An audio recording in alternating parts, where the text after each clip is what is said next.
Assalamualaikum warahmatullahi wabarakatuh. Alhamdulillahi rabbil alamin. Segala puji dan puja kehadirat Allah, Tuhan alam semesta, satu-satunya yang kita yakini sebagai pencipta, pemilik, penguasa, raja yang sebenarnya. Semua yang di langit, semua yang di bumi, semua yang di kedalaman lautan, terjangkau atau tidak terjangkau oleh mata kita. Allah adalah zat yang maha hidup, berdiri sendiri, terus-menerus mengurus makhluknya. Al-Hayyu, Al-Qayyum. Dan juga dia maha adil, maha bijaksana, maha luas rahmatnya bagi orang-orang yang patuh dan beriman, juga amat keras siksanya bagi orang-orang yang membangkang dan kufur. Dialah satu-satunya yang telah menyiapkan segala kebutuhan kita dari makanan, minuman, pakaian, air, udara, api, apa saja. Dan dia memerintahkan kita untuk menikmati dan juga bersyukur, berterima kasih kepadanya. Kalau kita lapar, kita akan memohon kepada dia saja. Kadang-kadang lisan kita hanya mengucapkan lapar, lalu kita bisa mendapatkan makan serta proses pencernaan semuanya dengan sangat mudah. Yang dibutuhkan oleh tubuh tercerna, yang tidak dibutuhkan keluar dalam bentuk kotoran. Pada saat haus pun seperti itu. Oksigen tidak ada nilainya, karena selalu dalam arti kata tidak ada nilainya di sini. Mungkin sudah sulit sekali untuk dinilai, karena terlalu banyak oksigen yang kita hirup dengan gratis dan segala sesuatunya. Allah hanya minta kepada kita agar menikmati dan bersyukur.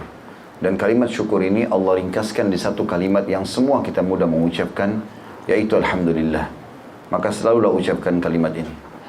Selanjutnya kita panjatkan salam hormat kita kepada utusan Sang Pencipta Allah yang telah dipilih secara khusus untuk membawa hukum halal haramnya Allah kepada kita, sehingga kita punya panduan hidup. Kita tahu mana boleh, mana tidak boleh, mana yang diperintahkan dan dilarang oleh Sang Pencipta Allah. Dan juga mengucapkan satu kali salam hormat kepadanya, dihadiahkan dan dibalas oleh Allah dengan 10 kali tambahan rahmat. Dan rahmat Allah luas sekali, masuk dalamnya pengampunan dosa, peninggian derajat dan pemenuhan segala kebutuhan. Oleh karena itu, setelah memuja dan memuja Allah, sangat wajar sebagai orang yang beriman selalu kalau kita memanjatkan salawat dan taslim kepada Nabi besar Muhammad sallallahu alaihi wasallam.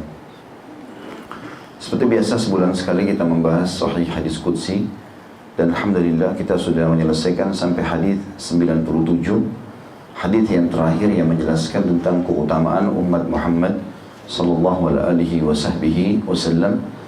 Dan kita mengingatkan kembali, kita ini harus bersyukur pada Allah Subhanahu wa taala karena menjadi umat beliau. Karena memang beliau pernah bersabda dalam sebuah hadis, tidak ada seorang umat pun sebelum kalian kecuali berharap menjadi kalian. Karena semua nabi-nabi sebelum Nabi Muhammad SAW menyampaikan akan datang nanti nabi terakhir bernama Muhammad atau Ahmad.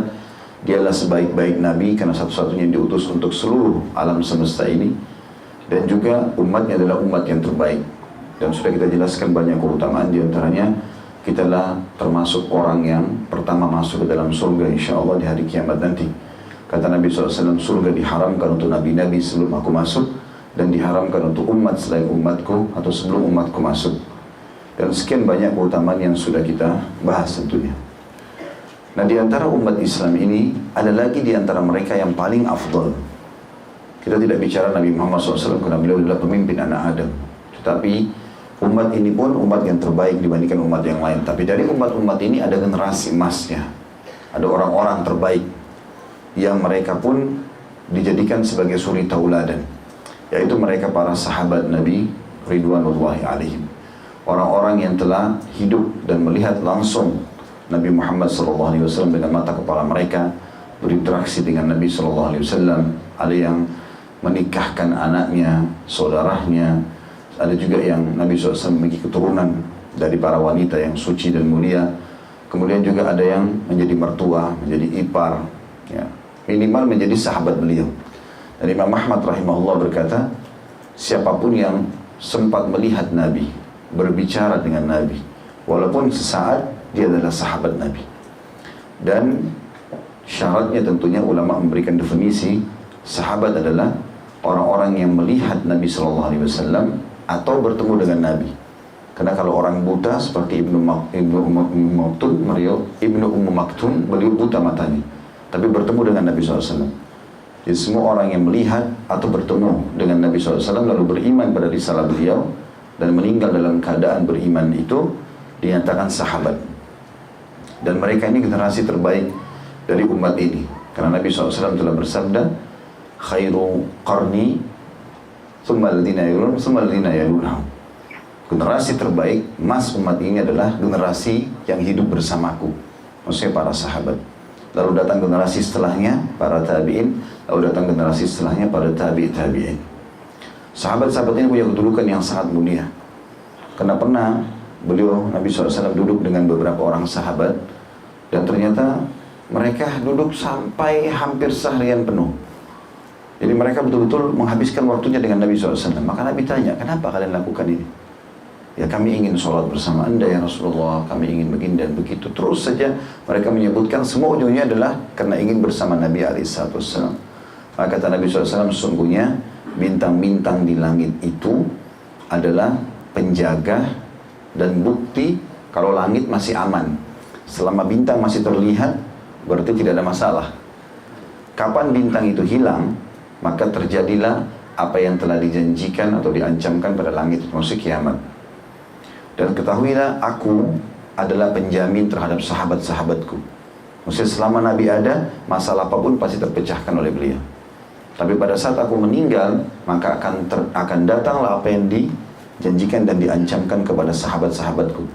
Jadi ada beberapa kasus-kasus kecil di antara sahabat, ya, karena cekcok masalah terbunuhnya Utsman bin Affan, kemudian terjadi peperangan-peperangan kecil di antara mereka. Tapi itu semuanya kata para ulama tetap dalam koridor ijtihad para sahabat. Kemudian sahabat-sahabatku adalah penjaga terhadap umatku ini, penjamin. Kapan mereka semua sudah meninggal, nggak ada satupun sahabat, maka berarti akan datang pada umatku apa yang telah dijanjikan dan diancamkan. Maka terjadinya perselisihan pendapat yang besar sekarang di tengah-tengah umat Islam. Kelompok ini, kelompok itu, masing-masing mengklaim dirinya benar, karena mereka telah tidak ada di tengah-tengah mereka para sahabat Nabi. Di dalam sebuah hadis yang lain, kata Nabi SAW, akan datang nanti waktu, setelah aku meninggal maksudnya, setelah beliau meninggal alaihissalam, pasukan perang pergi berjihad. Kemudian mereka berkata, ada enggak di pasukan ini seseorang yang pernah menjadi sahabat Rasulullah? Maka mereka menemukan banyak. Maka Allah berikan kemenangan karena keberadaan sahabat itu. Keberkahan sahabat luar biasa. Kemudian kata Nabi SAW, datang lagi generasi setelah itu. Mereka berkata panglima perangnya, ada enggak di dalam kelompok ini, pasukan ini, orang yang pernah menjadi sahabatnya Rasulullah? Jadi bukan lagi sahabat Rasulullah, tapi hanya menjadi sahabatnya Rasulullah, tabi'in. Karena orang-orang yang belajar dari sahabat Nabi, tidak sempat melihat Nabi, namanya tabi'in, atau disilakan dengan tabi'in. Maka mereka temukan ada. Allah pun memberikan kemenangan karena adanya orang-orang itu. Lalu datang generasi setelahnya lagi, setelah habis semuanya tabi'in, sudah tidak lagi terjadi peperangan jihad. Lalu panglima perang berkata, tentu orang berbeda panglima perangnya ini, karena generasi demi generasi sudah berlalu. Tapi ini generasi tabi'in, generasi ketiga setelah Nabi SAW. Maka panglima perang di saat itu mengatakan, ada enggak orang yang pernah menjadi sahabatnya Rasulullah? Jadi generasi yang ketiga sudah. Maka ditemukan ada tabi'in, Allah pun memberikan kemenangan karena keberadaan orang tersebut. Kalau bukan karena jasa sahabat ridwanullahi alaihim, tidak akan sampai Islam ke tangan kita semua Bapak Ibu sekalian. Upaya mereka lah, ya, setelah Allah Subhanahu wa ta'ala memudahkan mereka sehingga mereka menyebarluaskan Islam. Hampir dikatakan mayoritas sahabat setelah meninggalnya Nabi SAW keluar dari Madinah. Mereka keluar mendakwakan Islam. Sampai digambarkan oleh Sa'id bin Musayyib rahimahullah, salah satu ulama tabi'in yang murid utamanya Abdullah bin Umar radhiyallahu anhu, mengatakan sahabat-sahabat Nabi semuanya bergerak sampai-sampai mereka berdagang di lautan-lautannya Romawi. Mereka memenuhi kancah-kancah jihad, mereka memenuhi majelis-majelis ilmu untuk mengajar, dan jumlah mereka sangat banyak, puluhan ribu. Kita ingin menceritakan tentang figur kesatria misalnya, tidak akan kurang dari kalangan sahabat yang luar biasa. Ada Zubair bin Awam, ya, ada Qa'qa' bin Amir, dan ada banyak sahabat Nabi yang lain, yang Muhammad bin Maslamah dan yang lainnya yang punya kisah sangat unik di kancah-kancah jihad dan peperangan, sampai sudah tidak ada rasa takut sama sekali dengan musuh. Zubair bin Awwam radhiyallahu anhu itu kalau berhadapan sama musuh, dia sudah ada di depan musuh, walaupun dia sendirian. Pasukan muslim masih di belakang. Dia tinggal tunggu pecikan takbir di belakang, maka dia sudah tinggal masuk serang duluan, sendirian. Sampai orang-orang mengatakan, Zubair sudah hilang rasa takutnya. Dan musuh justru takut dengan dia gara-gara itu. Qa'qa' bin Amir memiliki strategi perang yang luar biasa. Orang-orang wilayah Persia, orang Rusia kalau kita sekarang dengan postur tubuh yang besar-besar, dibandingkan dengan beliau sangat jauh, tetapi sangat berani. Bahkan beliau menembus benteng-benteng orang-orang Persia gitu. Muhammad bin Maslamah juga begitu. Bagaimana beliau menembus benteng-benteng yang ada di Persia, bahkan sampai melakukan kegiatan-kegiatan yang tidak masuk di akal ya, kalau orang-orang non-muslim membuat cuplikan-cuplikan film seperti Mission Impossible dan seterusnya, padahal itu dikarang ya, kalau kita umat Islam punya figur itu benar real di lapangan yang betul-betul melakukan kegiatan-kegiatan yang tidak masuk di akal manusia, tetapi mereka bisa. Waktu ingin menembus benteng Tustur itu luar biasa, untuk menembusnya susah sekali. Maka akhirnya harus berenang melalui di bawah benteng itu, melalui sebuah sungai, melewati sekian banyak rintangan, baru bisa sampai ke dalam benteng untuk membuka pintu gerbang. Tapi dilakukan oleh para sahabat Nabi Ridwanullahi alaihim. Jadi kiprah mereka dalam kesatria ini sangat luar biasa. Kita mau mencari figuritas orang alim, ulama, semuanya mereka alim, ulama. Ahli ibadah, mereka semua ahli ibadah. Ahli sedekah, mereka semua suka sedekah. Apa saja yang kita cari ada semua. Mau dicari yang tampan, iya. Yang cantik, iya. Yang pintar, iya. Yang semuanya ada. Makanya Abdullah bin Mas'ud mengatakan, kalau kalian ingin mencari figur, carilah kepada figur-figur orang yang sudah meninggal. Dan jangan cari figur dari orang yang masih hidup. Karena orang yang hidup itu masih tidak bisa selamat dari fitnah. Dan yang saya maksudkan, kata beliau, orang-orang yang selamat dari fitnah ini yang sudah meninggal adalah para sahabat Nabi kalian. Mereka adalah generasi terbaik, mereka adalah guru-guru yang terbaik, suri toladan terbaik. Mereka telah dipilih oleh Allah menjadi orang-orang yang menemani Nabi kalian. Maka mengikuti mereka adalah keselamatan karena mereka berada di atas jalan yang benar. Dan ini wasiat seorang sahabat Nabi untuk umat ini, agar kita jangan lepas dari kalangan para sahabat. Dan sekian banyak tentunya dari dalil berhubungan dengan masalah keutamaan mereka. Teman-teman kalau mau cari figuritas di situlah. Mulai sekarang saya berharap tentunya saya juga memulai itu, dan teman-teman juga memulai. Sudah saatnya kita mengubah semua idola dari diri kita dan juga anak-anak kita. Idola-idola orang non-muslim ini sudah harus dihilangkan. Kita kenal iya, tapi mengidolakannya sampai memasang posternya di kamar, sampai mengetahui tentang makanan kesukaannya, sampai segala macam lah, gitu kan. Kita bukan tidak boleh mencintai olahraga seperti bola misalnya. Tapi kalau sampai pada tingkat mereka yang diidolakan, sehingga akhirnya anak-anak kita pun mengikuti cukur rambutnya, bajunya, menghafal semua riwayat hidupnya. Kadang-kadang orang tua tidak sadar, kita hanya membuat mereka cinta dengan seorang pemain bola misalnya. Padahal sebenarnya kita sedang membuat dia mencintai orang non-muslim yang tidak ada sama sekali hubungannya dengan agama dia. Bahkan anjuran para ulama, dianjurkan kalau seorang pebisnis muslim pun tidak dianjurkan untuk konsultasi dengan pebisnis orang non-muslim. Apa sebabnya? Kan mereka sukses. Iya, mereka sukses dengan cara agama mereka atau cara mereka. Mereka tidak kenal namanya riba, mereka tidak kenal namanya halal haram. Bagi mereka semuanya boleh. Saya pernah temui seorang ikhwah lagi duduk, kebetulan di kantor saya, duduk sama-sama. Dia bawa sebuah buku tebal. Nah, itu tuh buku seorang pengusaha Jepang yang sangat terkenal gitu. Dia ceritakan bagaimana dia berhasil. Semua hidupnya orang itu utang. Semua hidupnya orang itu utang. Dan bagi dia, utang adalah kunci kesuksesan. Seperti itu. Dan akh ini, waktu dia lagi menunggu saya, dia sebenarnya lagi baca itu rupanya. Dia lagi baca terus buku itu. Dan pada saat saya datang, tidak sengaja saya masuk ke ruangan itu, langsung dia mengatakan, ternyata ini kuncinya. Memang tidak boleh takut utang. Gitu. Dia ngomong gitu. Supaya bisa sukses, tidak boleh takut utang. Karena dia terinspirasi dengan tokoh non-muslim itu. Ini penyembah matahari orang ini. Orang-orang Jepang kan penyembah dewa matahari, gitu kan? Tidak ada Tuhannya dia. Maka saya langsung ingatkan, kenapa akhi harus utang? Iya, anak baca buku ini Ustaz, dilihatkan. Disebutkan namanya waktu itu, saya tidak ingat lagi.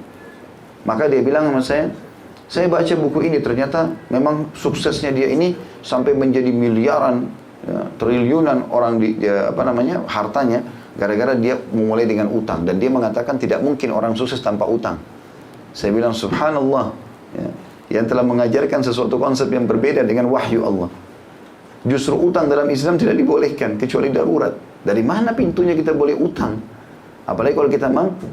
Imam Adz-Dzahabi rahimahullah memasukkan dalam kategori dosa besar utang yang sengaja dilakukan sementara dia mampu. Gitu kan? Dan menunda pembayaran, termasuk masalah sengaja menunda-nundanya di sini adalah dalam arti kata sudahlah nanti aja, dia mampu cash, dia beli dengan cicil, padahal dia mampu. Maka ada hadis Nabi SAW, matrul ghani zulm, menunda pembayaran bagi orang kaya kezaliman, dosa. Tidak boleh membuka pintu utang.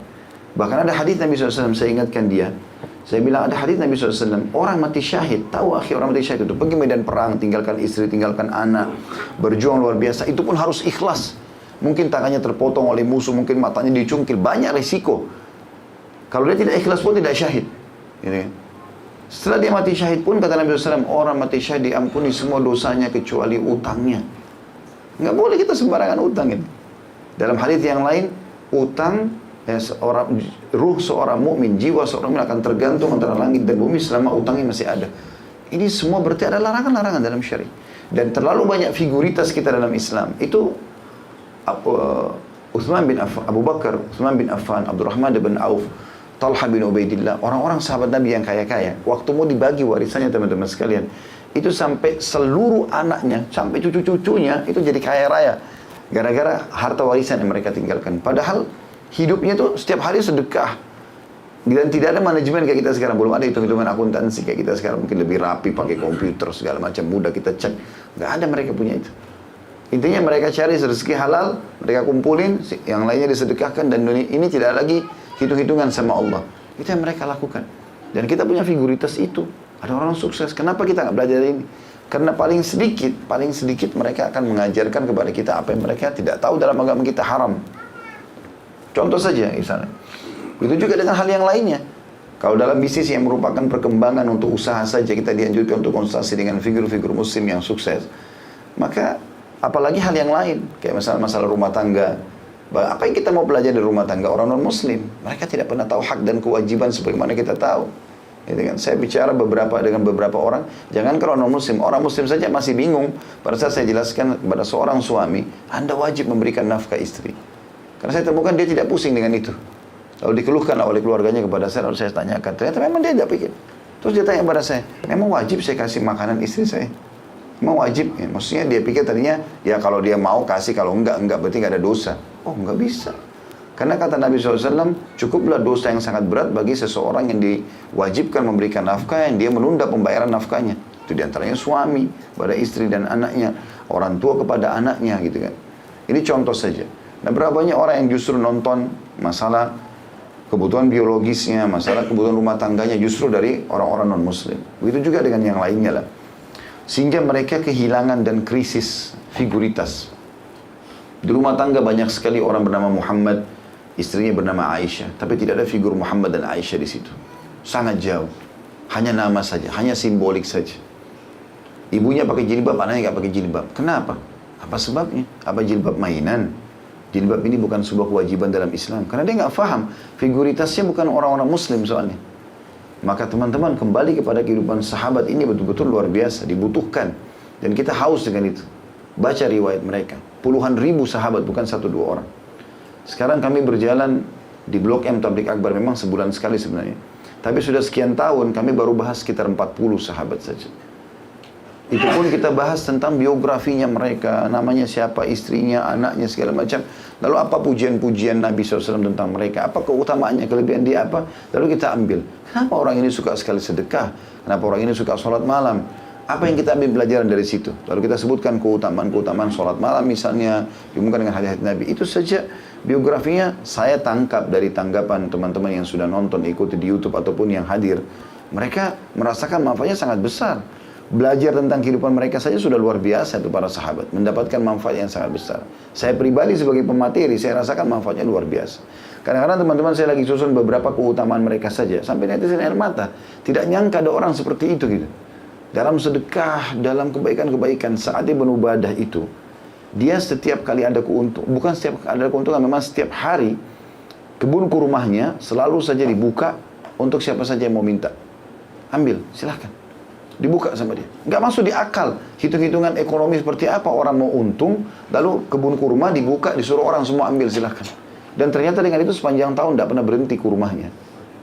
Dia selalu tiap hari sama anaknya, dia bilang sama anaknya, nak, ini gudang hartanya ayah. Sedekahkan semau kau. Nggak masuk di akal hitungan ini. Siapa pengusaha dunia yang mau menyuruh seperti itu? Tapi subhanallah dengan itu, dia terkenal Sa'ad bin Ubadah memiliki setengah perkebunan Madinah punya dia. Dan orang kaya raya tidak pernah habis hartanya. Setiap hari dia sama anaknya naik ke atas rumahnya. Zaman dulu tidak ada medsos untuk teriakin, kasih berita kepada kita, dia harus teriak gitu. Zaman sekarang orang tinggal kirim forward segala macam. Ini enggak. Dia naik di atas rumahnya teriak, hai muslimin, siapa yang butuh bantuan, mau uang, mau kebutuhan pokok, apa saja, silakan datang ke rumah kami. Orang antri depan rumahnya tiap hari, bagi madu, bagi gandum, bagi segala macam. Dia nggak pernah mau tahu dari mana sumbernya, tapi subhanallah selalu begitu. Sampai saking seringnya bagi-bagi, tiap hari kerjanya begitu. Qais ini anaknya si Sa'ad radhiyallahu anhu, lagi bagi-bagi, Abu Bakar sama Umar bicara, bisik-bisikan satu sama yang lain. Ini Qais ini dengan model seperti ini, semua habis, pulang lagi ke rumahnya, ambil lagi, bagiin lagi. Ini dia habisin harta orang tuanya nih. Rupanya cerita Abu Bakar sama Umar ini terdengar oleh Sa'ad. Maka Sa'ad datang ke Abu Bakar sama Umar di tengah pinggir jalan lalu berkata, wahai muslimin, siapa yang mau tolong saya untuk memerangi Abu Bakar sama Umar? Di sini maksudnya bukan perang fisik.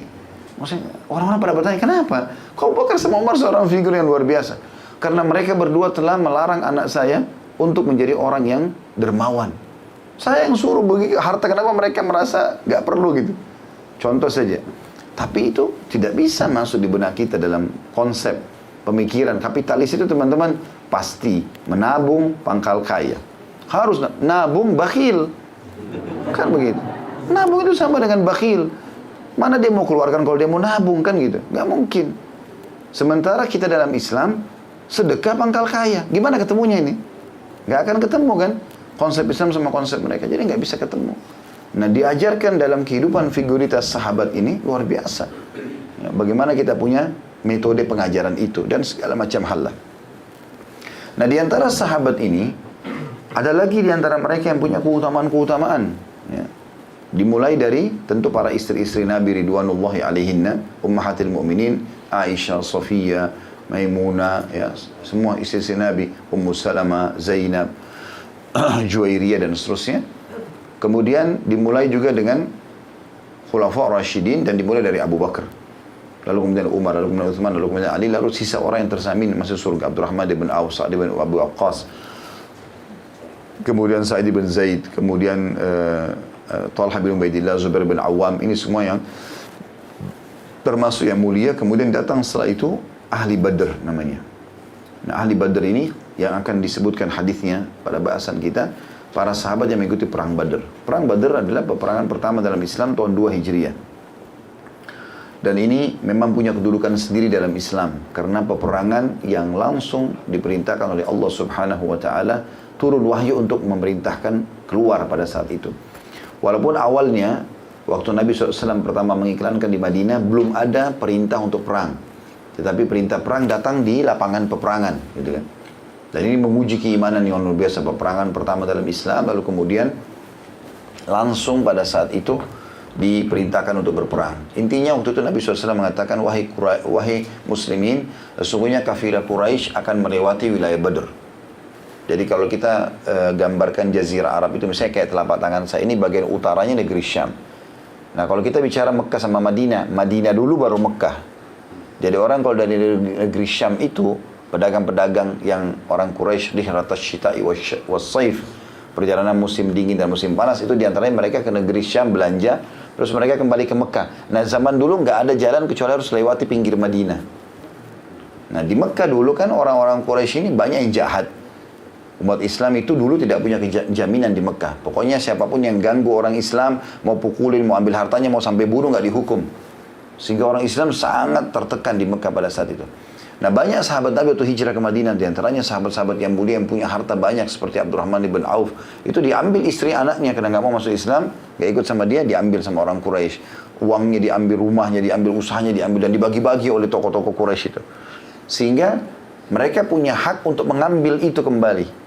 Caranya gimana? Salah satunya adalah menahan kafilah dagang. Nah ini perlu kita jelaskan karena ada juga orang yang sengaja menyebarkan isu kalau umat Islam diajarkan untuk merampok. Padahal sebenarnya bukan merampok ini. Karena kasusnya adalah ada harta umat Islam di situ. Gitu kan? Dan waktu di Mekah mereka mengiklankan peperangan, umat Islam belum punya kekuatan. Sekarang sudah punya kekuatan. Maka Nabi SAW iklankan, sekarang ada kafilah Quraisy. Hanya dijaga oleh 40 orang saja. Dan di situ kebetulan mayoritas harta memang pemiliknya adalah Abu Jahal, kemudian Abu Lahab, kemudian Umayyah bin Khalaf. Ini orang-orang memang yang merampok hartanya umat Islam di Mekah. Karena mereka kepala-kepala suku, jadi mereka paling banyak dapat jatah gitu. Nah, uang-uang umat Islam itu rumahnya pada dijualin usai, terus dijadikan sebagai modal. Kebetulan barang-barang itu ada di kafilah itu. Dan yang pimpin kafilah itu namanya Abu Sufyan. Ini satu-satunya tokoh Quraisy yang dituakan yang nanti masuk Islam. Yang lain nanti akan mati di perang Badar gitu kan. Yang jelas Abu Sufyan dapat berita umat Islam akan keluar dari Madinah. 314 orang terkumpul waktu itu karena Nabi tidak wajibkan jihad. Beda dengan Uhud. Nabi wajibkan semua laki-laki ikut. Tapi perang Badar sebelumnya maksudnya tahun 2 Hijriah, perang Uhud kan tahun 3 Hijriah. Ini enggak ada kewajiban umat Islam. Keluarlah mereka yang mau ikut sekitar 314 bersama Nabi SAW. Karena mereka berpikir 314 lawan 40 cukup lah. Gitu kan. Untuk menahan kafilah tersebut. Sisanya ini mungkin, sisa pasukan ini bisa membawa harta itu untuk dikembalikan kepada pemiliknya. Ya, orang-orang Mekah yang memang dirampok gitu. Tetapi karena Nabi SAW waktu itu iklankan di Madinah, rupanya ada juga figur-figur sahabat dari Madinah yang ikut, yang tidak punya masalah di situ. Tapi ingin mendukung Islam, mendukung saudara-saudara yang terzalimi, seperti itulah. Keluarlah pasukan ini, Abu Sufyan kirim surat ke Mekah, kalau tidak ada, kami akan diserang dan mungkin kami tidak selamat. Keluarlah. Maka disuratilah pada saat itu, Mekah, bergeraklah Abu Jahal, ya, sebenarnya nama dia Abu Hakam. Abu Hakam itu orang yang bijaksana, tapi Nabi SAW suruh kita panggil dia Abu Jahal gitu ya. Orang yang bodoh, karena dia kalau masuk Islam, satu Mekah ikut masuk Islam waktu itu. Tapi subhanallah dia tidak mau. Intinya Abu Jahal memotivasi semua orang Mekah untuk keluar dan terkumpullah pasukan 1000 orang. Termasuk tokoh-tokoh Quraisy, Umayyah bin Khalaf, Syaibah, Walid, semua ini yang paling jahat-jahat, semua keluar dengan hikmah Allah SWT ke Madinah, ke Badar pada saat itu. Keluarnya pasukan Mekah itu tidak diketahui oleh Nabi SAW dan para sahabat. Mereka cuma tahu ada kafilah. Pas tiba di Badar, kondisinya itu luar biasa pada saat itu. Dan itu Allah gambarkan dalam surah Al-Anfal. Kalau kita gambarkan Madinah ini, lokasi peperangan Badar, di tengah-tengah itu ada gunung. Dan sampai sekarang kalau teman-teman lagi umrah, kemudian luangkan waktu ke Badar, memang kita nggak bisa berlama-lama situ ya. Karena kita cuma paling mampir di kuburan syuhada sebentar terus jalan. Kalau untuk mampir, turun, foto-foto biasanya dilarang sama polisi gitu kan. Tapi di situ, di dekat kuburan syuhada Badar ada gunung besar. Saya pernah bawa jemaah ke sana. Nah gunung ini yang Allah gambarkan dalam Al-Quran surah Al-Anfal. Sisi kanannya itu lebih dekat ke Madinah, sisi kirinya ya itu lebih jauh dari Madinah. Lebih jauh dari Madinah. Waktu itu kafilah dagang Quraisy melewati sisi yang lebih jauh dari Madinah. Pada saat mereka lewat, sudah lewat sedikit umat Islam baru datang di situ.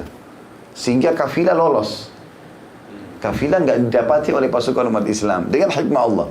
Dan Allah memang gambarkan di dalam surah Al-Anfal itu Allah gambarkan bahwasanya ingatlah pada saat Tuhan mengeluarkan wahai Muhammad dari rumahmu sementara sebagian orang beriman tidak menginginkan itu. Mereka tidak berharap terjadi peperangan. Mereka berharap keluar hanya menahan kafilah gitu kan.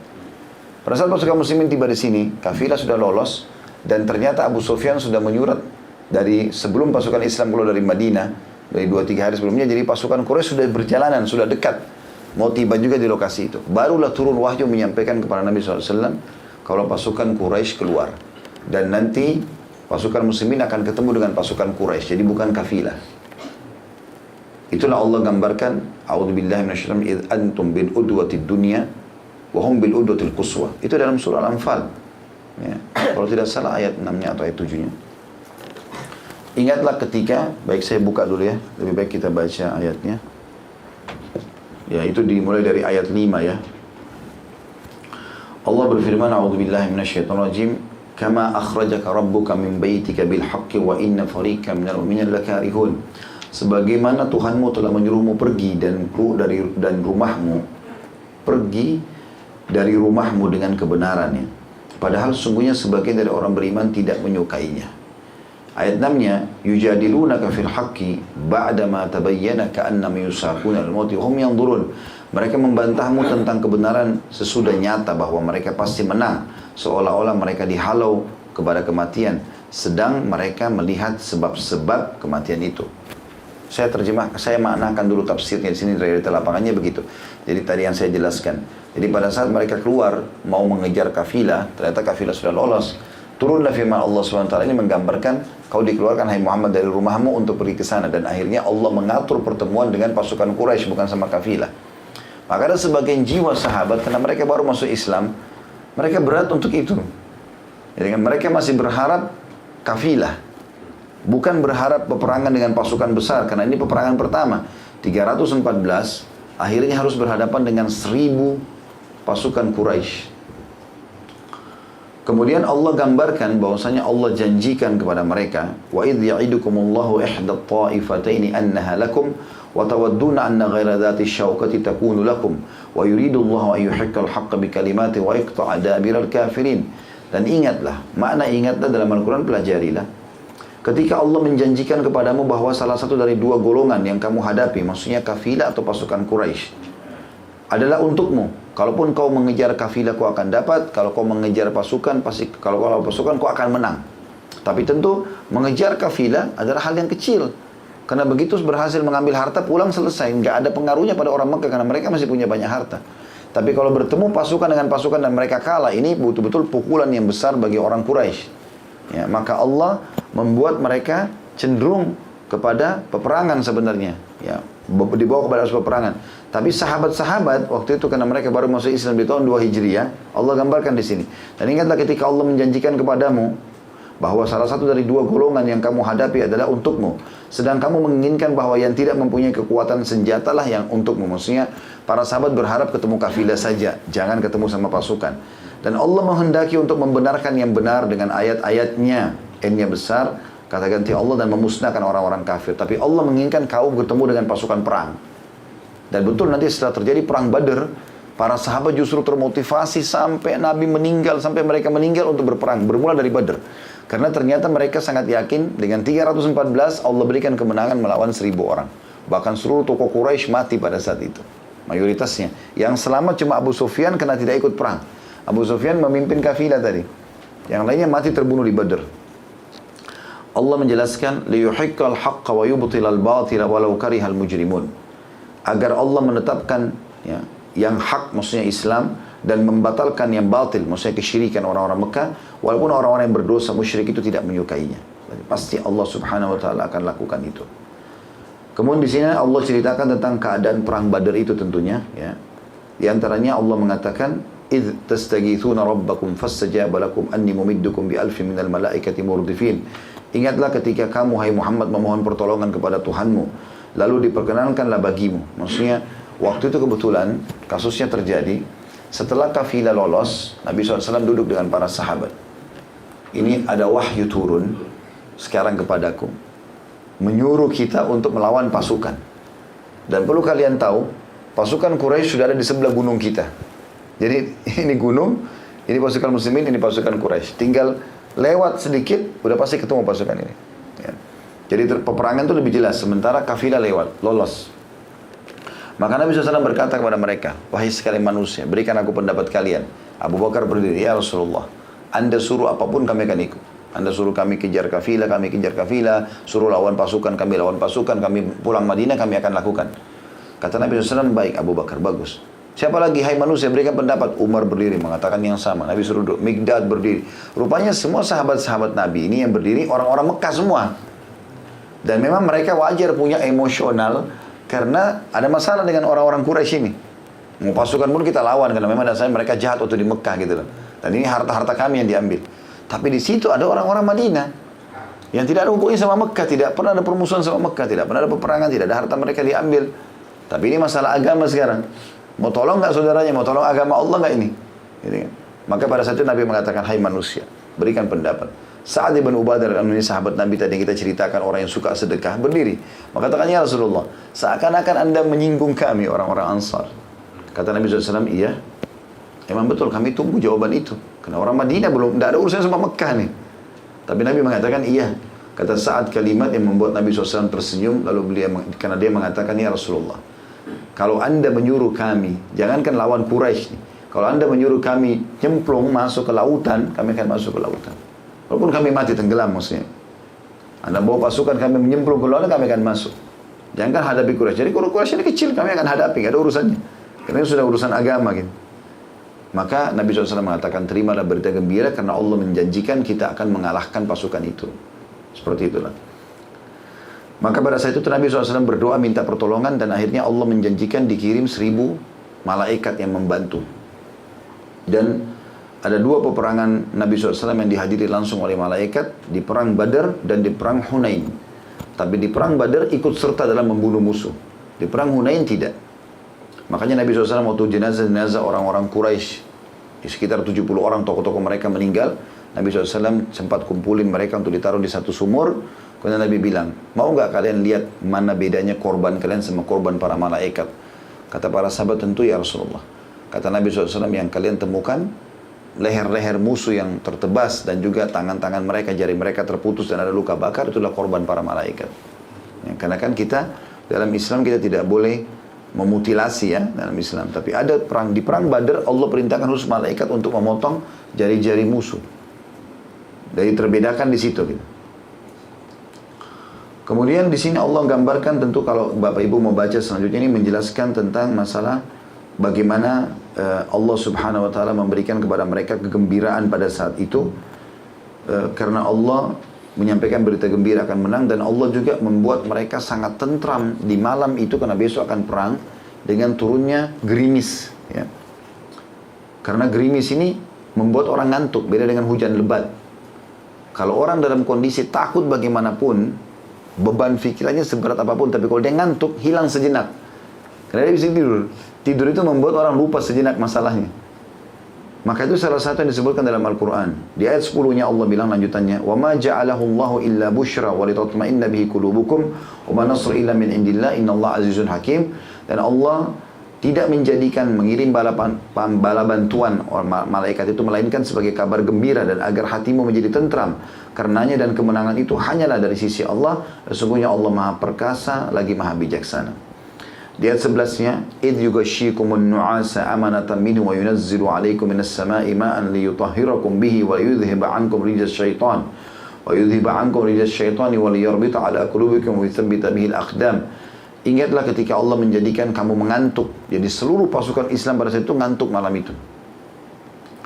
Sebagai satu tanda petentraman darinya, dari Allah, dan Allah menurunkan kepadamu hujan dari langit untuk mensucikan kamu dengan hujan itu dan menghilangkan dari kamu gangguan-gangguan syaitan dan untuk menguatkan hatimu dan memperteguh dengannya telapak kakimu. Maksudnya kasus yang terjadi kalau dalam hadis-hadis Nabi, dan ini sudah saya ceritakan di kajian sirah di YouTube, di tempat para sahabat Nabi ini, kaum muslimin, turun hujan gerimis yang sangat lembut gitu. Air yang sangat lembut dan akhirnya kalau menyentuh badan tuh kayak nyaman, menyentuh kepala basah atau kena muka ngantuk. Maka semua sahabat tidur, sampai yang berjaga malam pada saat itu mengatakan, saya tidur sambil memegang pedang. Tidak biasanya begitu. Sampai 7 kali pedang itu jatuh dari tangan saya. Dan tanah yang ada muslimin, karena airnya hujan yang turun gerimis, kan padang pasir itu becek kalau kena turun hujan besar banyak ya. Maka tanahnya jadi kena sedikit saja, tanahnya justru tidak membuat capek kalau orang melangkah. Karena kena air sedikit saja, basah sedikit, kayak kita cuma percik-percikin air. Nah itu tidak membuat tanah itu becek, tidak juga membuat dia debunya keluar kalau kita injak ya. Tapi terbalik, Allah turunkan di tempat orang kafir, di sebelah gunung itu saja hujan yang lebat, sangat lebat sampai membuat becek semuanya, dan mereka tidak bisa tidur malam itu. Sehingga seluruh baju perang mereka pun, bukan zaman dulu orang pakai baju besi, berat, semuanya jadi berat. Jadi besok itu pada saat mereka mau bertemu dengan pasukan muslimin dalam kondisi mereka ngantuk, mereka capek, ya, terus becek, mereka berat melangkah. Itu tafsir daripada makna ayat ini. Lalu dikatakan di sini bagaimana Allah perintahkan langsung para malaikat untuk terlibat dalam perang Badar di ayat 12-nya. idh yuhi rabbuka ilal malaikati anni ma'akum fathabbitul ladina amanu sa'ulqi fi qulubil ladina kafaru ru'ba fadribu fawqal anaki wadribu minhum kulla banan. Ingatlah ketika Tuhan Muhammad mewahyukan kepada para malaikat yang ikut di Badr, sesungguhnya aku bersama kamu, maka teguhkanlah pendirian orang-orang yang telah beriman.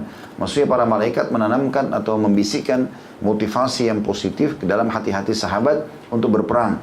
Sesungguhnya aku bersama kamu. Malaikat menyampaikan, ya Allah Tuhan kalian bersama kalian, maka teguhkan pendirian orang-orang beriman. Kelak aku akan jatuhkan rasa takut ke dalam hati orang-orang kafir. Semua orang kafir itu pada saat perang Badar ketakutan sekali. Karena mereka tidak tidur malam hari, mereka capek, bajunya berat. Maka para malaikat diperintahkan oleh Allah khusus, penggallah kepala mereka dan pancunglah tiap-tiap ujung jari mereka. Ayat ini sempat disalahgunakan dan disalahfahami, disebarluaskan oleh orang-orang yang tidak suka sama Islam. Oh ini berarti ada ayat Al-Quran yang kejam nih, suruh penggal kepala orang, suruh potong tangan. Padahal ini perintah Allah kepada malaikat, bukan kepada orang beriman pada saat itu. Itu yang dijelaskan dalam hadits Bukhari. Nabi SAW menjelaskan tadi, kalau korban sahabat dan Nabi dan para malaikat beda. Bedanya memang korban-korban malaikat itu kepala mereka dipenggal, jari mereka terputus. Apa hikmahnya Allahu a'lam. Tapi itu perintah Allah kepada para malaikat. Tapi itu semua disebabkan Allah menghukum mereka di ayat 13-nya, dzalika bi annahum syaqqullaha wa rasulahu wa man yushaqiqillaha wa rasulahu fa innallaha syadidul iqab. Ketentuan demikian itu adalah karena mereka, maksudnya malaikat disuruh membunuh orang-orang kafir itu, karena sungguhnya mereka menentang Allah dan Rasulnya, dan barang siapa yang menentang Allah dan Rasulnya, maka sungguhnya Allah amat keras siksanya. Ya. Ini ada beberapa ayat tentang larangan kita meninggalkan medan perang ya. Kalau kita lagi berperang, umat Islam tidak kenal namanya lari. Yang kita kenal adalah melawan sampai mati, berarti syahid, atau kita menang. Jadi nggak ada kata mundur. Sifat pengecut dalam Islam ini tidak boleh ada. Itu dijelaskan di ayat 15 dan ayat 16-nya. Jadi kita tidak boleh lari dari kancah peperangan. Ya. Kemudian juga tidak boleh membelakangi musuh, kecuali kalau di ayat, itu ayat 15, ayat 16-nya, kecuali kita ingin bergabung dengan pasukan lain untuk menyerang kembali. Ya. Itu dijelaskan. Saya tidak baca ini karena saya mau menghemat waktu, kita belum baca hadisnya. Saya akan mau sampai kepada hadis atau tadi gambaran tentang gunung itu yang kiri kanannya ada pasukan ya. Di ayat 17-nya juga ini ada penekanan dari Allah Subhanahu wa taala tentang siapapun yang pergi berjihad berperang karena ikhlas karena Allah Subhanahu wa taala, dan jihad yang benar ya, sesuai dengan syarat-syaratnya sebagaimana sering kita jelaskan di pengajian kita. Yang bom sana sini, bom diri segala macam, enggak ada jihad itu. Kedustaan semua. Ya, sampai mengacaukan negara kita, mengacaukan negara-negara Islam, membuat tercematnya semua predikat-predikat yang tidak baik tentang umat Islam. Ini teroris lah, inilah segala macam. Itu semua tidak benar. Karena Islam tidak pernah menyuruh membunuh, bahkan mu'ahad orang kafir di bawah perdamaian dengan Islam. Kayak kita ada sepakatan damai. Kan seluruh dunia kan kesepakatan damai. Semua orang boleh masuk, tinggal minta visa masuk kan. Maka tidak ada urusan kita untuk membunuh turis-turis. Walaupun mereka buat maksiat, itu urusannya pemerintah, bukan urusan kita individu. Gitu kan. Maka ini kata Nabi SAW, man qatala mu'ahadan lam yari raihatul jannah min raihah latujat min masirati arba'ina kharifa. Sampai membunuh mu'ahad, orang kafir di bawah naungan pemerintah Islam atau dalam perdamaian dengan Islam, maka dia tidak akan mencium bau surga. Dan bau surga dicium dari jarak 40 tahun. Tapi kalau ada jihad yang benar, dan kita ikut dengan syarat-syarat dan rukunnya Islam, kayak teman-teman kita di Palestina, lagi diserang oleh Yahudi, dijajah sekarang, dia pernah berperang, maka apapun yang kita lakukan pada saat masuk di kancah peperangan, dari lemparan, dari melawan musuh, itu adalah campur tangannya Allah. Itu yang Allah sebutkan di ayat 17 itu. Falam taqtuluhum walakinnallaha qatalahum wa ma ramaita ramaita walakinnallaha rama wa liyubdil mu'mina minhu bala'an hasana innallaha samii'un alim. Maka yang sebenarnya bukan kamu yang membunuh mereka hai Muhammad, dan bukan pasukanmu, akan tapi Allah lah yang telah membunuh mereka, dan bukan kamu yang melempar ketika kamu melempar. Apapun, kalau kita sekarang mungkin peluru, zaman dulu mungkin panah, tombak. Tetapi ya, Allah lah yang telah melempar. Allah berbuat demikian untuk membinasakan mereka dan untuk memberi kemenangan kepada orang-orang mukmin, dan kemenangan yang dengan kemenangan yang baik. Sungguhnya Allah mendengar lagi maha mengetahui. Ini beberapa ayat setelahnya berhubungan dengan masalah perintah-perintah agar patuh kepada Allah dan Rasulnya. Ya, ini di ayat 42 ya. Coba kita lihat ayat 42 dalam surah Al-Anfal.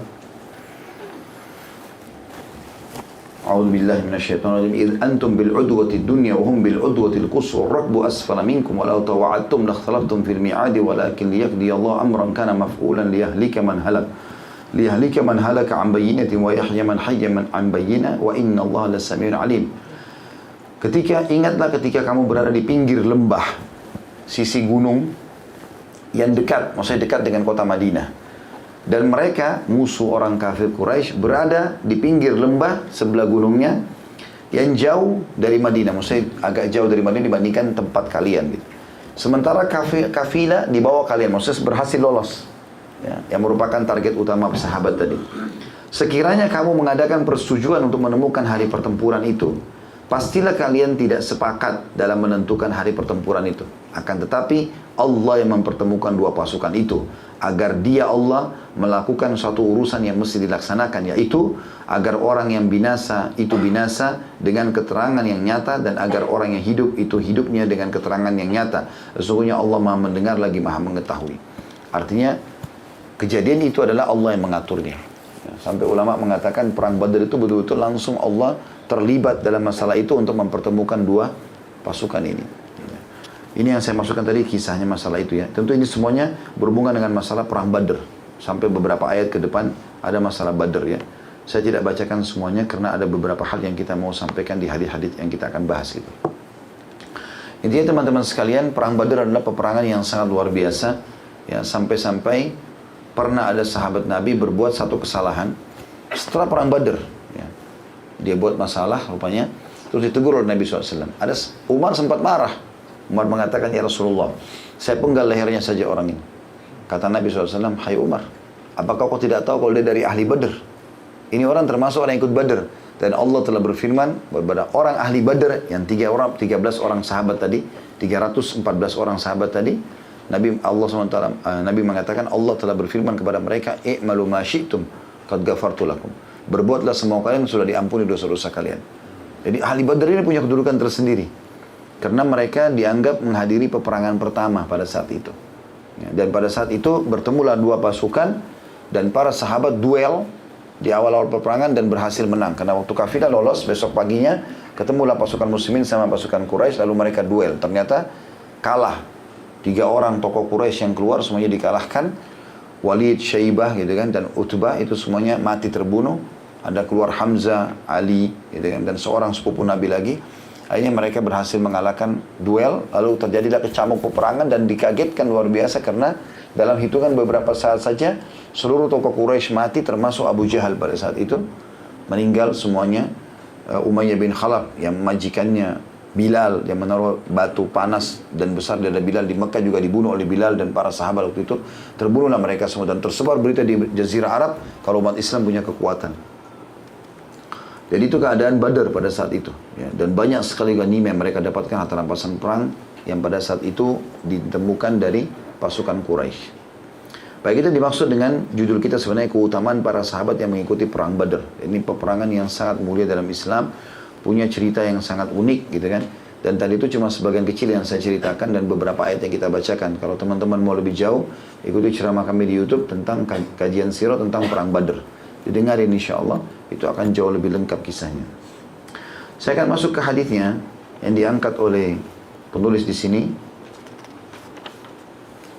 Hadis nomor 98 dengan sanad sahih dari Ali radhiyallahu anhu, dia menuturkan, ba'athani Rasulullah SAW wa Aba Marthadin al-Ghanawi wa Zubair bin Awam wa kulluna Faris qala intadiku hatta ta'tu rawdatah khakhi fa inna biha imra'atan minal musyrikin معها كتاب من حاتم بن أبي بلتعة إلى المشركين فأدركناها تسير على بعير لها حيث قال رسول الله صلى الله عليه وسلم فقلنا الكتاب فقالت ما معنا كتاب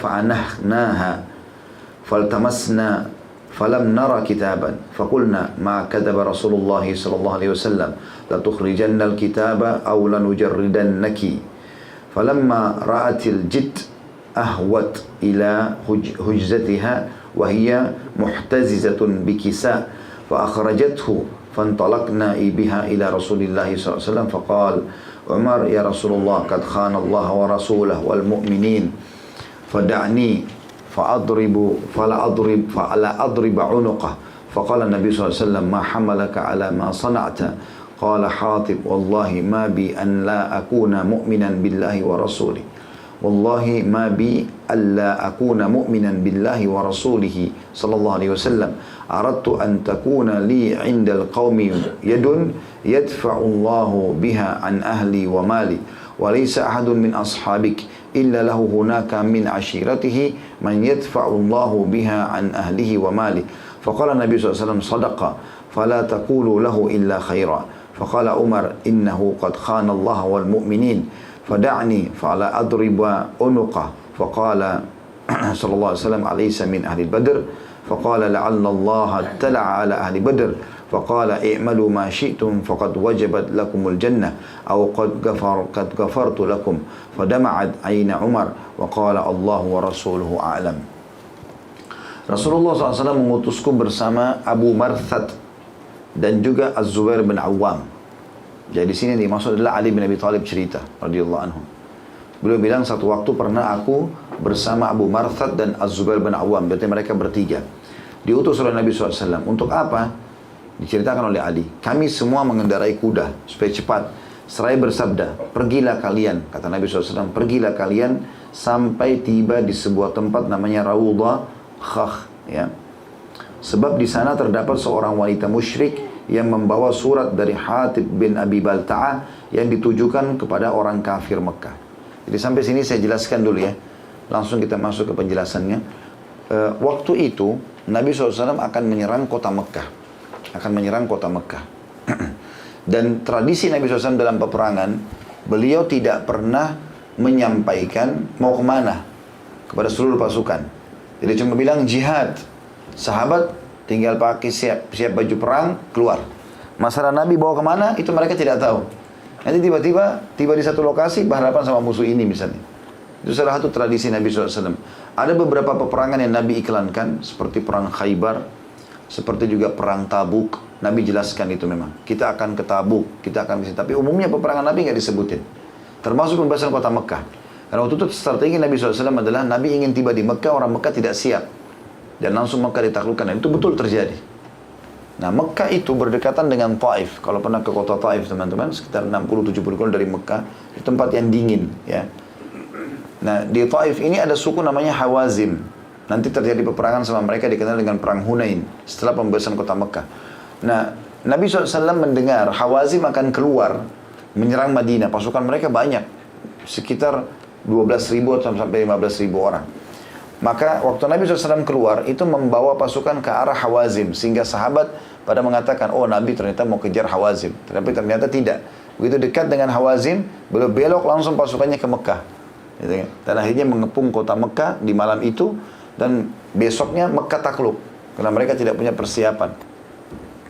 Intinya teman-teman sekalian, waktu Nabi SAW mau nyerang Mekah, ada beberapa sahabat yang dapat bocorannya. Di antaranya seseorang yang bernama Hatib bin Abi Balta'ah. Hatib ini orang dekat sama Nabi SAW. Tapi dia rupanya punya di Mekah harta dan keluarga. Cuma karena dia tidak ada orang yang kira-kira dia bisa minta tolong supaya kalau pasukan muslimin masuk. Yang dia bayangkan ini pasukan masuk akan terjadi pembantaian segala macam. Nanti nggak selamat nih keluarganya dia. Maka dia khawatir jangan sampai tidak ada yang tolong keluarganya. Dia bayar seorang wanita, orang musyrik dari Mekah, gitu kan? Dibayar khusus untuk bawa surat membongkar penyerangan Nabi ini. Kalau Muhammad akan menyerang kalian, maka saya minta tolong dengan informasi ini, keluarga saya sama harta saya jangan kalian ganggu. Seperti itulah. Dia hanya minta pertolongan itu saja sama orang Quraisy, gitu kan? Itu yang terjadi. Saya ulangi. Pada saat Nabi SAW mengetahui masalah itu, tentu Nabi mengutus 3 orang ini. Ali bin Abi Thalib, Abu Marthad dan Zubair bin Awam. Dan kami semua mengendarai kuda. Seraya beliau bersabda, pergilah hingga kalian sampai di Raudhah Khakh. Sebab di sana terdapat seorang wanita musyrikah yang membawa surat dari Hatib bin Abi Balta'ah. Nah, ini Hatib tadi sahabat yang coba membongkar penyerangan kota Mekah itu. Yang ditujukan kepada kaum kafir Mekah maksudnya.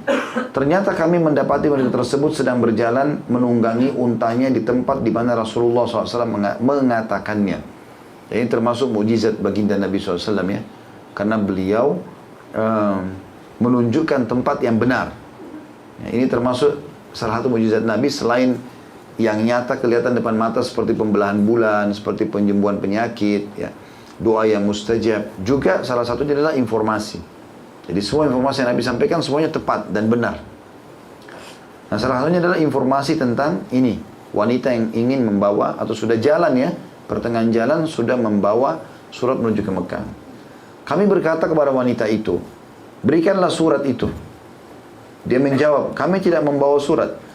Jadi dia bohong perempuan ini. Kami menggeledahnya dan mencarinya, namun kami tidak melihat surat itu. Jadi membongkar barang-barangnya segala macam, memang tidak ada surat itu. Kami berkata, Rasulullah SAW tidak mungkin berbohong. Nabi kan bilang, di perempuan itu ada surat dari Hatib bin Abi Balta untuk membongkar penyerangan kota Mekah. Sungguh, kata Ali bin Abi Thalib kepada wanita itu, sebagai pemimpin Abu Marsad dan Zubair, kamu harus mengeluarkan surat itu atau kami akan menelanjangimu, membongkar dari badanmu, karena sekarang yang belum diperiksa badannya. Ketika dia, maksudnya perempuan itu melihat kesungguhan dari kami, dalam kurung kami, maksudnya ketiga sahabat ini, dia mengarahkan tangannya kepada ikat pinggangnya, di mana dia memang mengikat bajunya dengan ikat pinggang. Maka dia mengeluarkan surat itu. Kemudian kami membawa surat itu kepada Rasulullah SAW. Kata Umar, waktu ternyata terbongkar sudah sekarang, berarti rahasia itu tidak sampai ke Mekah, gitu kan? Kata Umar bin Khattab waktu kebetulan dulu dalam majelis Nabi dan dengar, kalau ternyata Hatib bin Abi Balta ini seperti mau mengkhianati muslimin. Umar berkata, wahai Rasulullah, dia, maksudnya Hatib bin Abi Balta, telah mengkhianati Allah dan Rasulnya, serta orang-orang beriman. Biarkan aku memenggal lehernya. Nabi SAW bertanya, apa yang membuatmu berbuat demikian kepada Hatib? Nabi tanya dulu Hatib, kenapa kau buat ini? Hatib menjawab, demi Allah, bukanlah aku tidak beriman kepada Allah dan Rasulnya Sallallahu Alaihi Wasallam. Aku ingin agar di sisi kaumku, maksudnya di Mekah, mempunyai kekuatan yang dengannya Allah membela keluargaku dan hartaku. Karena di Mekah ini masih ada keluarga dan hartaku. Dan aku juga dari Quraisy, dari Mekah. Aku tahu mereka. Nanti jangan sampai mereka ganggu istri dan anak-anakku di sana. Tidak ada seorang pun dari sahabatmu, wahai Rasulullah, melainkan di sana dia mempunyai orang terpandang dari keluarganya yang dengannya Allah membela keluarga dan hartanya. Nabi SAW bersabda, dia benar. Dan jangan mengatakan kepadanya kecuali kebaikan. Maksudnya, jangan ada yang marah sama Hatib ini, karena pengakuannya betul, dia jujur. Umar berkata, dia telah mengkhianati Allah dan orang-orang beriman. Biarkan aku memenggal lehernya. Maka beliau bersabda sallallahu alaihi wasallam, bukankah dia termasuk orang yang mengikuti perang Badr? Ini saksi bahasannya. Hai Umar, kamu penggal kepalanya? Masih ingat enggak Hatib ini termasuk orang yang hadir di Badr loh. Ya. Jadi kasus perang Badr di awal-awal Islam ini, pembebasan kota Mekah terjadi di tahun 8 Hijriah. Jadi tahun perang Badr tahun 2 Hijriah, berarti sudah 6 tahun berlalu perang Badr, gitu kan. Ini orang ikut di Badr loh. Bukankah dia termasuk yang mengikuti perang Badr? Lalu beliau melanjutkan, barangkali Allah melihat kepada orang-orang yang telah mengikuti Badr. Sebenarnya terjemahan barangkali bisa diganti yang lebih tepat ya. Ya, sesungguhnya Allah telah melihat orang-orang yang mengikuti perang Badr, lalu Allah berfirman, berbuatlah sesuka hati kalian, karena sesungguhnya surga telah ditetapkan untuk kalian. Atau aku telah mengampuni kalian. Jadi semua ahli Badr dijamin masuk surga dan juga diampuni dosanya, walaupun dia buat kesalahan setelahnya. Jadi, khusus orang hadir di Badr saja. Tidak semua, sahabat pun tidak semua, karena tidak semuanya hadir pada saat itu. Maka pada saat itu kedua mata Umar meneteskan air mata seraya berucap, Allah dan Rasulnya lebih tahu. Hadis ini diriwayatkan Bukhari, Muslim dan Abu Daud. Baik, kita coba penggal-penggal hadis ini supaya bisa lebih jelas hukum-hukumnya. Potongan atau manfaat pertama yang kita bisa ambil adalah bolehnya seorang pemimpin negara untuk mengutus, kalau kita sekarang kita bahasakan mata-mata penyelidik ya, untuk mencari tahu informasi kalau dibutuhkan demi untuk maslahat agama dan muslimin.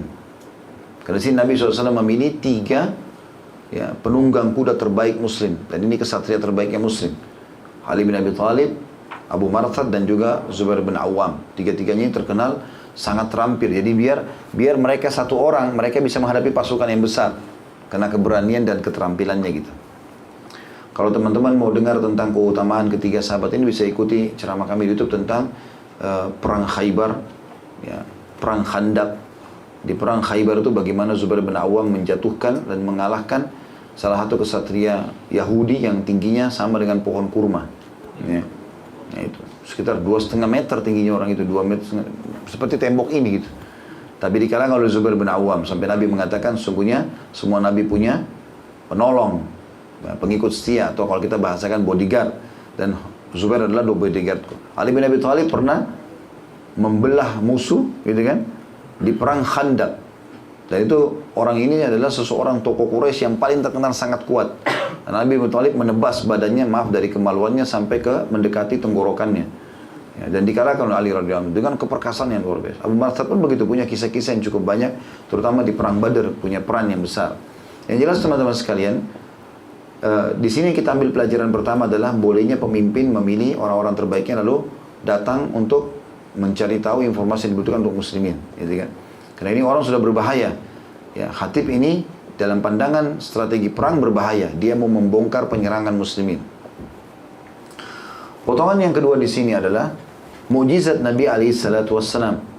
Ya, sebagaimana tadi sudah saya jelaskan sedikit ya. Saya gambarkan mukjizat Nabi ada dua, ada yang terlihat dengan mata kepala, tapi ini hanya terjadi di masa hidupnya beliau. Seperti pembelahan bulan yang pernah kita ceritakan dalam surah Al-Qamar. Surah nomor 54, yang Nabi SAW pernah menggaris bulan di Mekah terbelah dua dan orang-orang menyaksikan itu. Ya. Kemudian itu di 3 ayat pertama surah Al-Qamar, surah nomor 54. Terus juga Nabi SAW pernah keluar air dari telapak tangan beliau di kesepakatan Hudaybiyah, gitu kan? Yang beliau celupkan tangannya di ember air, kemudian keluarlah air. Pada saat itu tidak ada air lagi, sahabat kehabisan air, sumur di sekitar itu kering. Mereka juga tidak bisa masuk ke Mekah.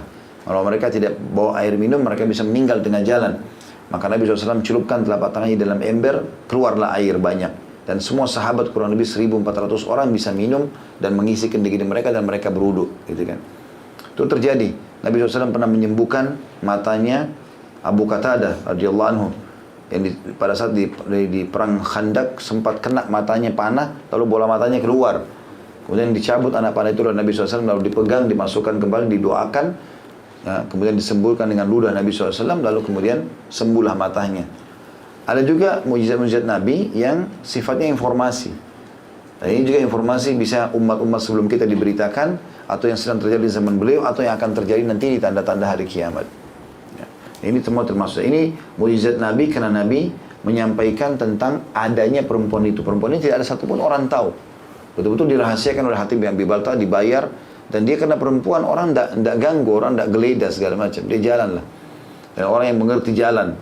Maka mukjizat Nabi disampaikan kalau perempuan itu ya sudah ada di suatu lokasi namanya ini, disebutkan ciri-cirinya oleh Nabi SAW dan ditemukan. Pelajaran yang ketiga adalah bolehnya diambil pelajaran di sini kalau utusan pemerintah setempat untuk menggeledah orang-orang yang dicurigai. Ya, tapi ini tentu dengan izin pemimpinnya. Digeledah dalam arti kata di sini, kalau memang dipastikan dia sudah punya jelas ya bahwa orang ini betul-betul maling atau orang ini betul-betul melakukan apalah gitu. Cuma dia membolak-balikkan fakta. Dan di sini tidak ada keraguan 3 orang ini, Ali bin Abi Thalib, Abu Marsad dan Zubair bin Awam, karena Nabi yang sampaikan. Makanya ada statement mereka mengatakan Nabi gak mungkin bohong. Perempuan itu ditanya, mana surat itu? Kami gak ada surat. Gak mungkin Nabi bohong. Berarti cuma kau yang sih bohong gitu. Seperti itulah. Nah di sini ada kalimat Ali bin Abi Thalib, kalau seandainya kau tidak mau keluarkan surat itu, kami akan menelanjangimu dan menggeledah kau. Nah, itu dalam hukum syariat dibolehkan karena sudah sampai pada tingkat ini berbahaya bagi negara, bagi umat Islam, bagi muslimin dan seterusnya. Itu pelajaran ketiganya. Pelajaran yang keempatnya adalah bagaimana ghirah dan kecemburuan Umar bin Khattab radhiyallahu anhu tentang pelanggar-pelanggar agama. Dan bagaimana Nabi SAW menikapi itu dengan sangat hikmah dan bijaksana. Jadi Umar bin Khattab ini orangnya tidak mau main-main. Ya. Udah salah-salah. Udah. Bahkan dia kalau sudah melihat orang cenderung kepada kekafiran atau kemunafikan, udah main penggal. Gitu kan. Makanya pernah ada orang yang datang kepada Umar bin Khattab, 2 orang, satu Yahudi, satu munafik. Rupanya mereka punya utang nih, saling utang piutang. Si munafik pernah utang dari Yahudi, dia nggak mau akui. Mereka lalu cekcok, lalu cari siapa jadi penengah nih. Rupanya disepakati oleh keduanya datang kepada Nabi SAW. Maka Nabi pun memecahkan sesuai dengan argumentasi yang ada, bukti-bukti yang ada, ternyata Yahudi yang benar. Nabi kasih hukum kepada si Yahudi itu. Tapi ternyata keluar munafik ini nggak mau bayar. Yang satu ini nggak mau bayar. Kembali lagi mereka diskusi gimana nih? Nah, pokoknya kita cari orang lain. Siapa selain Muhammad? Abu Bakar. Datang kepada Abu Bakar. Abu Bakar lihat ternyata sama juga. Si munafik nggak mau terima, keluar lagi dari rumah itu. Mereka cekcok lagi. Akhirnya siapa yang lagi berhukum? Setelah Abu Bakar ada Umar. Datanglah ke rumah Umar. Umar cerdas, tanya pertama. Kalian sudah pernah tanya hukum ini kepada siapa? Oh, kami sudah datang ke Muhammad. Apa keputusannya Rasulullah SAW? Oh, keputusannya begini-begini. Terus habis itu, oh, Abu Bakar. Lalu Abu Bakar kasih keputusan begini-begini. Supaya sama keputusan Nabi SAW kan. Lalu kata Umar, untuk apa kalian datang kepada saya? Kami mau berhukum, gitu kan. Karena belum puas dengan jawaban itu. Kata Umar, baik, tunggu sebentar. Umar masuk ke dalam, ambil pedang, lalu dikejar, gitu kan. Nah, untung saja mereka sempat lolos, gitu kan. Tapi yang jelas Umar mengatakan, setelah kalian datang kepada Rasulullah SAW, kalian tidak percaya. Datang kepada Umar, nggak percaya, datang kepada saya minta hukum, ini hukum saya, gitu. Ya. Beliau sangat tegas dengan hal-hal yang seperti itu, gitu kan. Jadi di sini ada hal yang positif. Ghirah itu nanti kecemburuan agamanya, gitu kan. Umar ini bukan mau main tebas, tapi Umar izin, ya Rasulullah. Dia kan sudah mengkhianat nih orang. Saya tebas saja.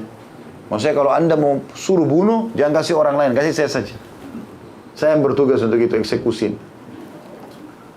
Dan bahasa Umar di sini mengatakan memenggal leher, ya. Yang dimaksud adalah eksekusi yang tercepat. Ya. Memenggal lehernya eksekusi yang cepat gitu. Dan memang hukum Allah SWT bagi para pengkhianat, bagi para pembunuh dipunggal kan gitu. Kemudian yang kelima diambil potongannya adalah keutamaan penduduk atau keutamaan orang-orang yang ikut serta dalam perang Badar. Karena pada saat itu Nabi SAW menghalang Umar untuk membunuhnya sambil berkata, ya, bahwasanya dia adalah ahli Badar. Dan hai Umar, apakah kau tidak tahu bahwasanya Allah telah berfirman kepada ahli Badar, berbuatlah sesuka kalian, sesungguhnya kalian telah aku jamin surga, atau kalian telah aku ampuni. Nah, ini pelajaran tersendiri tentunya bagaimana kedudukan ahli Badar. Ini saksi bahasan kita. Khusus yang hadir di Badar. Masalah berbuatlah semau kalian, aku telah ampuni kalian. Ini ulama ada membicarakan juga ya. Ada yang mengatakan mutlak seluruh ahli Badar berbuat apapun setelah itu mereka akan aman. Walaupun ahli Badar tidak ada yang tidak berbuat dosa lagi setelah itu ya. Kecuali sebagian kecil di antara mereka saja. Pelanggaran itu pun karena tadi seperti ini Hatib menyampaikan, ya Rasulullah, saya punya istri, punya anak di Mekah dan mereka belum ikut ke sini, gitu kan. Harta saya pun ada di sana. Kerabat-kerabat Anda yang lain di sini punya keluarga di sana yang bisa membela. Saya nggak ada. Saya betul-betul waktu itu bukan mau mengkhianati Allah dan Rasulnya. Artinya seakan-akan dia menyesal juga buat ini. Tapi apa adanya saya jujur, saya mengatakan saya hanya berpikir dengan cara saya menyampaikan penyerangan Anda, walaupun saya yakin juga Anda akan menang nanti, supaya keluarga saya bisa dibela sama mereka. Hanya itu saja. Dan karena dia jujur, Nabi SAW mendapat wahyu mengatakan, iya memang orang ini jujur. Maknanya adalah Nabi dapat wahyu kalau memang orang ini tidak bohong. Seperti itulah. Pelajaran yang terakhir adalah bagaimana lunaknya hati Umar radhiyallahu anhu dengan peringatan yang disampaikan oleh Nabi SAW. Dan bagaimana seorang mukmin harusnya bersikap untuk ya tunduk kepada peraturan Allah dan Rasulnya. Makanya setelah Umar semangat ingin menghukum mati Hatib bin Abi Balta'ah, tapi karena Nabi SAW ingatkan dia, ini ahli Badr, Allah telah ampuni dosanya. Maka dia pun menangis, ya, melunakkan hatinya sambil mengatakan Allah dan Rasulnya lebih tahu. Ya, artinya memang keputusan ini saya akan terima karena memang Allah dan Rasulnya lebih tahu orang ini dihukum mati atau tidak. Seperti itulah. Jadi ini penyampaian kita berhubungan dengan masalah perang Badar atau keutamaan sahabat. Tentu sahabat-sahabat Nabi setelah ahli Badar ini ada lagi yang lain ya. Seperti sahabat-sahabat Nabi yang muhajirin. Yang pertama hijrah dari Mekah. Itu punya kedudukan sendiri.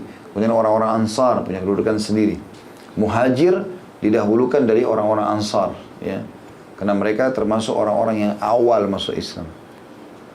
Kemudian orang-orang Ansar asli Madinah. Kemudian datang setelahnya itu para penuntut-penuntut ilmu dari kalangan sahabat. Banyak tingkatan-tingkatan mereka. Karena ada sahabat juga yang hadir majlis Nabi di saat-saat mereka ada waktu. Misalnya mereka datang seharian kerja nih di kebunnya. Atau kayak kita sekarang dinas pagi kerja sampai maghrib, sampai sore. Malam dia baru hadir, maghrib isya baru hadir di masjid Nabi misalnya. Ada orang seperti itu. Ada orang yang datang cuma setiap Jumat. Ada orang yang datang 5 waktu sholat. Ada orang yang datang setiap Jumat. Ada orang yang datang ketemu Nabi pada saat momen-momen jihad. Ada orang yang datang ketemu Nabi, hanya ketemu Nabi, syahadat, lalu kemudian pulang. Seperti pada saat setelah perang Tabuk, banyak yang masuk Islam. Sampai turun surah An-Nasr kan. Pada saat idza jaa nasrullah wal fath. Pada saat datang kemenangan Allah dan pembebasan kota Mekah. Wa ra'aitan nasa yadkhuluna fi dinillahi afwaja. Dan aku akan lihat, hai Muhammad, manusia berbondong-bondong masuk ke agama Allah. Itu tanda-tanda kematian Nabi SAW tentunya ya. Karena Ibnu Abbas menafsirkan seperti itu. Yang jelas teman-teman sekalian, mereka punya kedudukan masing-masing. Sahabat-sahabat ini. Tapi semuanya masuk dalam firman Allah SWT dalam akhir surah Al-Fatih. Radiyallahu anhum wa radu'an. Mereka telah Allah Allah telah ridho kepada mereka, mereka pun telah ridho kepada Allah. Dan ini berarti punya kedudukan tersendiri. Jadi tidak boleh orang mencaci maki sahabat, mencari-cari kesalahannya. Ya. Makanya Imam Syafi'i rahimahullah pernah ditanya tentang masalah itu. Bagaimana pendapat anda tentang yang terjadi antara Ali sama Aisyah dalam perang Jamal? Bagaimana pendapat tentang pertemuan antara Ali sama Muawiyah dalam perang Siffin? Gitu kan? Bagaimana pendapat anda tentang yang terjadi antara ya, Husain radhiyallahu anhu ajma'in dengan pasukannya Yazid? Maka Imam Syafi'i, salah satu keturunan Nabi SAW yang mengatakan, sesungguhnya aku berharap engkau kembali kepada firman Allah yang berbunyi, ini Allah ulangi 2 kali tentunya dalam Al-Quran, kalau tidak salah Al-Baqarah 134 ini ayatnya. Tilka ummatun qad khalat laha ma kasabat wa lakum ma kasabtum wa la tusaluna amma kanu ya'malun. Itu umat yang telah berlalu, mereka mendapatkan apa yang telah mereka lakukan dan kalian akan mendapatkan apa yang kalian lakukan. Maksudnya balasannya. Dan jangan tanyakan apa yang mereka telah lakukan. Jadi ini firman Allah SWT 2 kali Allah ulangi. Ya, seingat saya di Al-Baqarah 134 kalau nggak salah, dan diulangi lagi beberapa ayat setelahnya. Ya. Dan ini menjelaskan kepada kita bagaimana bijaknya Imam Syafi'i rahimahullah mengatakan, Allah dari satu sisi telah memuji para sahabat, sisi yang lain ada fitnah yang sempat terjadi setelah meninggalnya Nabi SAW. Maka kita tetap kembali kepada firman Allah. Itu umat yang telah berlalu. Kalau mereka salah, mereka salah hukum Allah. Kalau mereka benar, mereka dapat balasannya. Maka jangan tanyakan apa yang mereka lakukan. Seorang salafus saleh lain mengatakan, sesungguhnya Allah telah menyelamatkan pedang kita dari keributan mereka pada saat itu. Maka kenapa sekarang kita libatkan lisan kita? Maksudnya kita bersyukur tidak ada. Kalau kita ada pada saat itu, siapa yang kita mau dukung? Kita nggak tahu. Terbukti banyak di antara mereka juga yang bingung untuk mengikuti siapa pada saat itu. Dan terjadilah fitnah-fitnah yang besar. Maka yang paling tepat adalah keutamaan para sahabat disebutkan, kita mengimani tentang keutamaan mereka dan kita diam dengan apa yang terjadi di antara mereka untuk mengambil hikmahnya. Karena memang hikmahnya besar sekali. Hikmahnya besar sekali. Jadi dari empat khulafaur rasyidin, Abu Bakar sama Ali radhiyallahu anhu ini di pertama pengganti Nabi SAW, khalifah pertama Abu Bakar, dan khalifah terakhir dari khalifah Rashidah adalah Ali. Keduanya ini menyelesaikan fitnah internal muslimin di masa mereka. Abu Bakar memerangi nabi-nabi palsu, Musailamah al-Kadzdzab dan Aswadul Unsi, serta memerangi orang yang menolak zakat, sehingga selesai dalam 2 tahun dari tahun 11 sampai 13 selesai fitnah itu. Jadi tetap ada rukun Islam yang ketiga setelah sholat adalah zakat. Mereka tadinya mau hapus itu. Dan habislah nabi-nabi palsu di zaman beliau yang mengaku nabi, gitu kan. Diperangi. Di zaman Ali terjadi fitnah, keluarnya kaum Khawarij yang mengkafirkan orang sembarangan, gitu kan. Yang Nabi SAW suruh perangi mereka. Dan juga terjadi fitnah yang ada beberapa sahabat ya berperang sama beliau disebabkan karena tujuannya satu. Sebelum Ali ada Utsman bin Affan. Utsman bin Affan mati terbunuh. Muawiyah yang ingin menuntut agar Ali bin Abi Thalib mencari pembunuhnya Utsman dulu baru dibaiat. Ali bin Abi Thalib maunya dibaiat dulu, baru kemudian mencari pembunuhnya supaya ada pemimpin resmi. Begitulah. Nah ini fitnah-fitnah yang terjadi dan beliau menyelesaikan fitnah itu semuanya. Jadi di awal khalifah dan di akhir khalifah Rashidah itu menyelesaikan fitnah internal. Kalau bicara masalah ekspansi Islam di zaman ketiganya Umar bin Khattab. Selama 10 tahun dari tahun 13 sampai 23 semuanya ekspansi Islam. Kekuatan militer yang dikirim untuk membela agama Islam gitu kan. Di zaman Utsman bin Affan kemakmuran, karena semua hasil pendapatan negara dibagi rata kepada seluruh masyarakat dan akhirnya mereka makmur pada saat itu. Setiap hari ada sekian ribu unta yang diutus oleh Utsman bin Affan di semua wilayah umat Islam. Lalu utusan Utsman berteriak mengatakan, hai muslimin, ini hak kalian hari ini. Dibagi-bagilah madu, besok gandum, besoknya keju, itu terusnya. Jadi kemakmuran yang luar biasa gitu. Dan pada zaman Utsman bin Affan ini makin seluruh wilayah yang pernah diekspansi oleh Umar dimakmurkan sama beliau. Gitu kan. Seperti itulah. Jadi kita ambil pelajaran saja dari apa yang terjadi di antara mereka dan jangan sampai kita kena fitnah, karena kata Nabi SAW di dalam sebuah hadits yang sahih, la tasubbu ashabi. Jangan pernah kalian mencerca dan mencaci maki sahabatku. Ketahuilah kalau seandainya seseorang di antara kalian berinfak seperti gunung Uhud emas, tidak akan mencapai amal sedekah mereka walaupun seperti mut itu kayak satu genggam tangan. Nah, banyaknya amal. Kalau Ibnu Mas'ud lebih jauh lagi, radhiyallahu anhu mengatakan, ketahuilah jangan kalian mencerca dan mencaci maki sahabat Nabi, karena sungguhnya satu amal soleh mereka itu tidak akan bisa kalian imbangi walaupun dengan ibadah kalian seumur hidup kalian. Nah, cukuplah mereka sempat menemui Nabi alaihi salatu wassalam. Kurang lebih seperti itu. Baik, begitu saja karena sudah menjelang 11:30 dan duhur sekarang lebih cepat ya. Mudah-mudahan bermanfaat insyaAllah. Kalau ada benar dari Allah, kalau salah dari saya mohon dimaafkan. Dan yang punya waktu bisa hadir juga di acara kami setelah ini di Blok M Square insyaAllah, ada serial sahabat. Subhanakallahumma bihamdika asyhadu an la ilaha illa anta astaghfiruka wa atubu ilaik. Wassalamualaikum warahmatullahi wabarakatuh.